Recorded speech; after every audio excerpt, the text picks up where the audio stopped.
Ya, kita semua udah tahu lah ya kalau Will Ospreay jadi international champion yang baru alias yang kedua kalinya setelah kemarin ngalahin MJF di All In London. Kita semua udah tahu lah ya seberapa bagus matchnya. Oke lah, meskipun menurut saya sih kelamaan ya. Tapi kita tidak bisa lah berdebat soal oh ini seperti ini, oh ini seperti itu. Karena kan udah kejadian juga jadi percuma gitu kalau kita berdebatkan panjang-panjang. Cuman ada satu hal yang sepertinya sih ini teman-teman harus sepakat ya dengan apa yang saya bilang hari ini. Ya meskipun teman-teman akan bilang nggak setuju, tapi terserah. Tapi teman-teman bisa lah sepakat dengan apa yang saya bilang hari ini. Apa itu? Produk placementnya AEW gila keren banget. Mantep itu. Sering-sering lah AEW kayak gini. Masa gak bisa? Ya, ini harus sih, harus sering dipertahankan lah.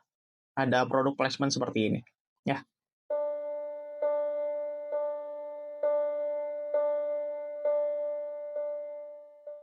balik lagi di Berita Gulat by MF Wrestling. Hari ini kita bahas soal Will Ospreay dan AEW. Ya, kita semua udah tahu Will Ospreay tampil di All In, ngalahin MJF, jadi International Champion yang baru. Dan mungkin matchnya ya, lagi-lagi, seperti yang tadi udah disampaikan di intro, debatable lah. Ada yang bilang bagus, ada yang bilang standar, ada yang bilang kelamaan, ada yang bilang sebentar banget, dan lain sebagainya. Itu terserah lah, kembali ke teman-teman masing-masing, kembali ke preferensi teman-teman masing-masing. Tapi ada satu hal yang menurut saya teman-teman juga harus sepakat soal ini, yaitu apa? Yaitu soal bagaimana entrance dia ada Assassin's Creed-nya. Gila, itu keren banget sih kalau kata saya. Ini adalah salah satu product placement AEW yang menurut saya keren banget, menurut saya yang luar biasa dan harus sering-sering lah ada yang model seperti ini. Entah mungkin sebelumnya ada yang modelan begini-begini di AEW ya, tapi menurut saya sih ini kurang wah aja dan wah banget itu sekarang. Kenapa? Ngiklan tanpa menghilangkan si unsur inti acaranya gitu loh. Dalam hal ini kan Osprey entrance kan, tapi ada video package dulu, terus ada narasi dari Ezio ya, saya nggak tahu siapa voice actornya, saya lupa. Tapi voice actornya Ezio ya langsung loh. Assassin's Creed original yang teman-teman wah pasti banyak yang tahu lah Assassin's Creed itu seperti apa.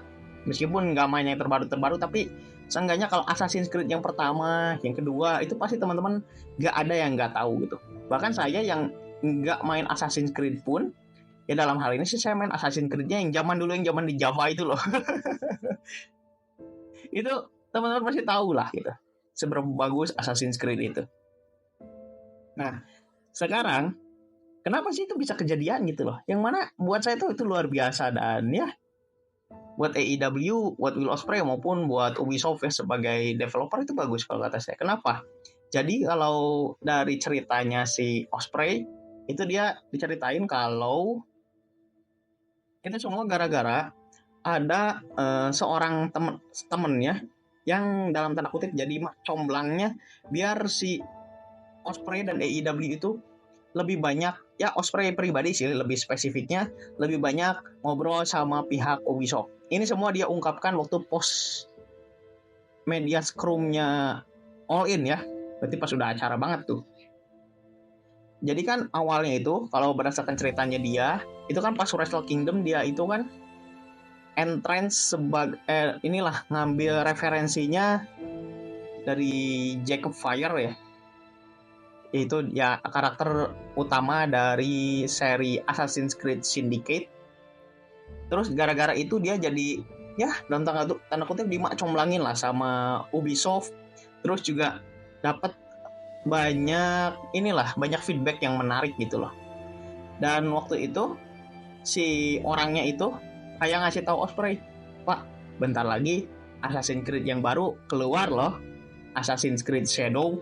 Terus juga Assassin's Creed-nya ini nggak tanggung-tanggung karena apa? Dia latar utamanya adalah kejadian di Jepang. Wah, atuh.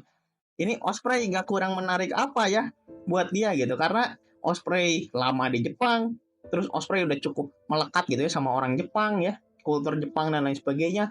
Terus ditambah itu Assassin's Creed itu adalah franchise favoritnya dia, game franchise favoritnya dia. Terus dikasih tahu Assassin's Creed Shadow adalah game yang mengambil latar belakang Jepang. Wah, itu siapa yang nggak tertarik ya? Sehingga Osprey itu kayak, wah gila nih, ini sebuah kebanggaan gitu buat dia. Bahkan dia pun kayak memuji kan, kayak ngasih apresiasi gitu buat semuanya, buat AEW lah, buat Ubisoft lah, bahkan buat semua performer yang terlibat dalam entrance-nya itu. Dia benar-benar mengapresiasi apa yang sudah diberikan. Terus dia juga nyerita kalau kalau karakternya dia di area Assassin itu, Assassinnya memang benar ngambil dari Assassin's Creed. Karena dia memang favorit Assassin's Creed banget ya, sukanya gamenya Assassin's Creed gitu. Sehingga kan waktu itu dia suruh kayak bikin gimmick lah, bikin karakter yang inilah yang bisa relate sama warga Jepang ya, tapi pastinya tanpa menghilangkan unsur yang ada di dia gitu. Sehingga ya kayaknya kita ngambil area Assassin itu bagus deh, karena Assassin-nya dari Assassin's Creed dan Jepang juga kebetulan cukup kencang ya soal Assassin's Creed ini gitu loh. Sehingga ya akhirnya terjadilah hal-hal seperti ini ya. Meskipun kalau misalkan disuruh ngomongin Assassin's Creed Shadow ya, sampai hari ini saya nggak habis pikir sih soal kontroversi segala macamnya gitu. Cuman memang protes saya sama Assassin's Creed Shadow waktu itu adalah murni soal harganya nggak ngotak aja udah, tapi dengan kualitas yang tidak sepadan gitu loh. Dalam artian kan kita bisa lihat gameplaynya ya. Saya pribadi nih sebagai orang yang suka main action RPG dan lain sebagainya sih, lihat Assassin's Creed Shadow ini kayak ya udah banget lah gitu. Tapi masa nggak bisa di ini gitu loh, kita nggak bisa apresiasi hal-hal seperti ini gitu, karena meskipun Assassin's Creed Shadow-nya itu tidak begitu memuaskan ya, tapi seenggaknya iklan-iklan yang mereka berikan membuktikan bahwa Ubisoft all out gitu sama apa yang ingin mereka berikan. Ya terlepas tentu saja pengen feedbacknya adalah uang yang banyak ya, tapi kan namanya juga perusahaan pak,